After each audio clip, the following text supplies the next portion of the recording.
Welcome to day 6 of Sounducation. It's another Monday. We're starting exactly at 8:53 to end at 9:02 or 9:03.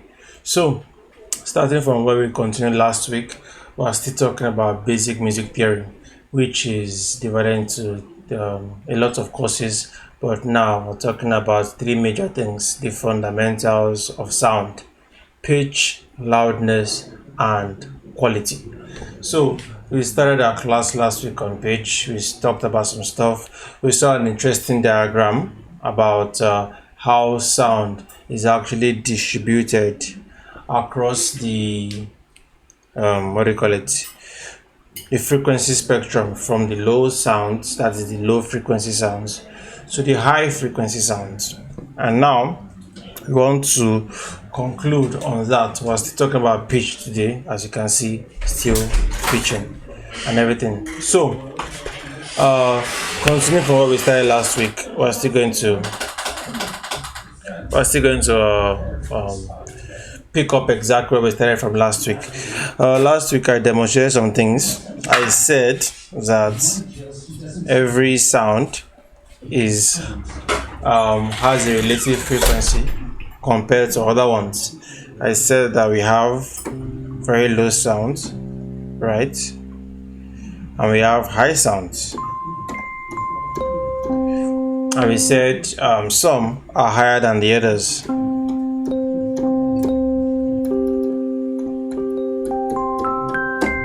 Right. So,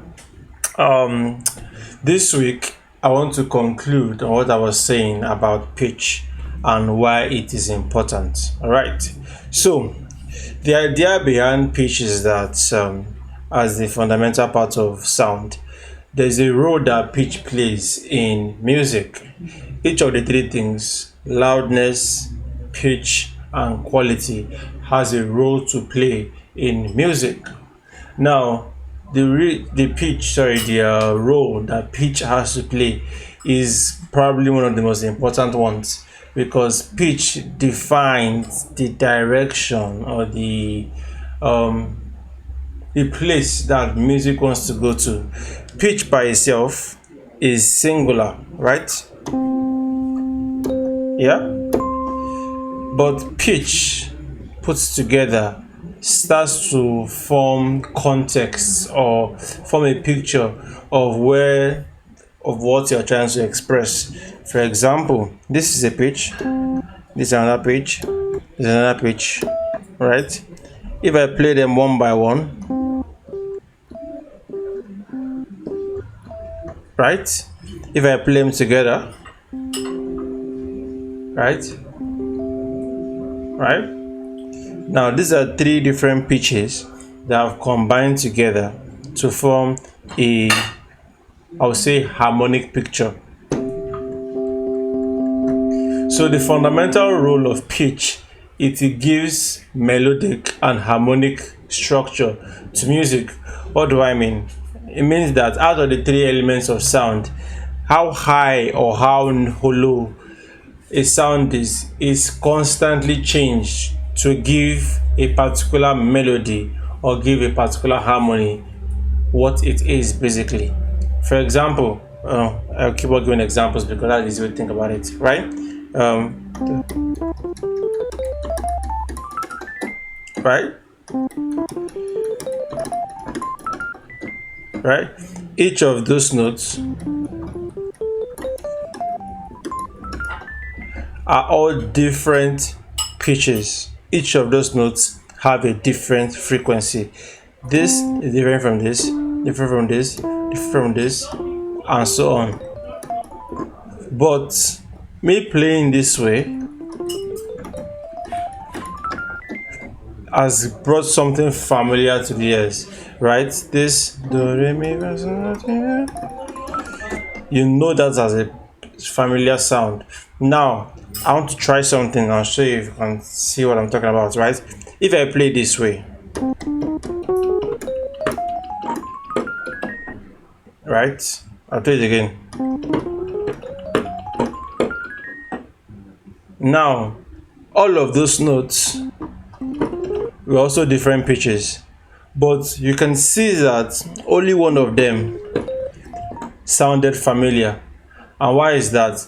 It's because your ear is hearing something you heard before.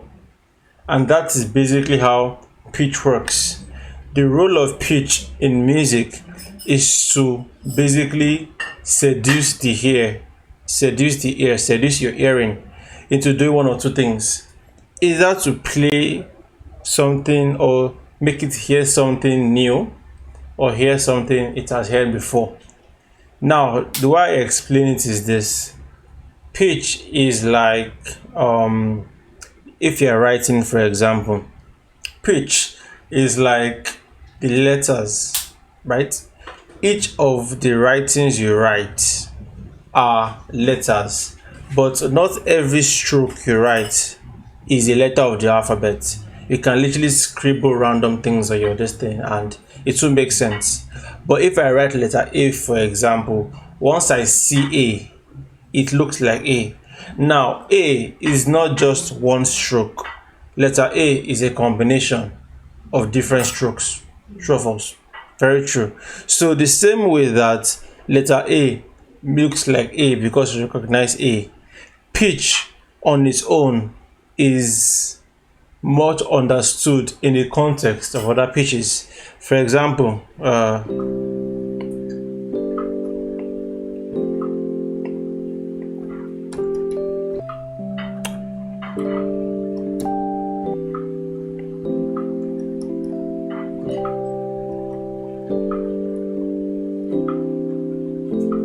now I've played a lot of notes there, but each of them sounds like it's part of everything.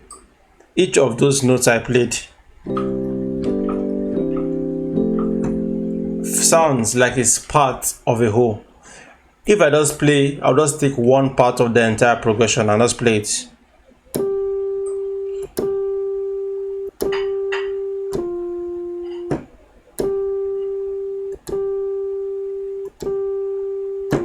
Right? Alright. Now let me add another part. Right? Yeah.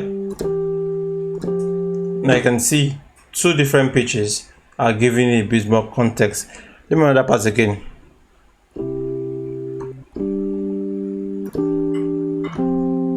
Right? Yeah. Right? More context. So you can see the more pitches I seem to add, the more life or more context or more color the music seems to have. And that's what pitch does in music. Pitches are like letters of the alphabet that you can use to write sentences, words, all those kind of things. But just by themselves, they are not enough to define the entire musical context. But the important part of it, using pitch without the remaining two elements is like having letters and having words, but not arranging them in a sensible way without punctuation. You understand? That is why in basic music theory, I'm going to be talking a lot about how to combine pitches. I'm going to teach a lot of that. In fact, it's basically the most sought out thing, the thing I say the most in this particular course. So all those chords, I want to teach you how to construct them from their basic frequency pitches. I want to teach you how they relate to each other, how to make one sound major, minor, dominant, diminished, augmented, quartal, right, altered, tritonal. So all of those things that seem funny right now, I'm going to teach you how to construct a particular kind of musical context using pitches. That is what we are studying in basic music theory. Understand? So I have an assignment for you this week. I just want you to listen to this lecture and the one before it last week's one and this one, and listen and try and get your head around it. Do some research too. Talk about, how do sounds affects the way music is portrayed. How does pitch, how do high sounds sound different from low sounds? Why do why does music sound the way it is based on how high or how notes played? All those kind of things. Start asking questions like that. That is what I want to do this week. Thank you for tuning in again. This is the Soundication.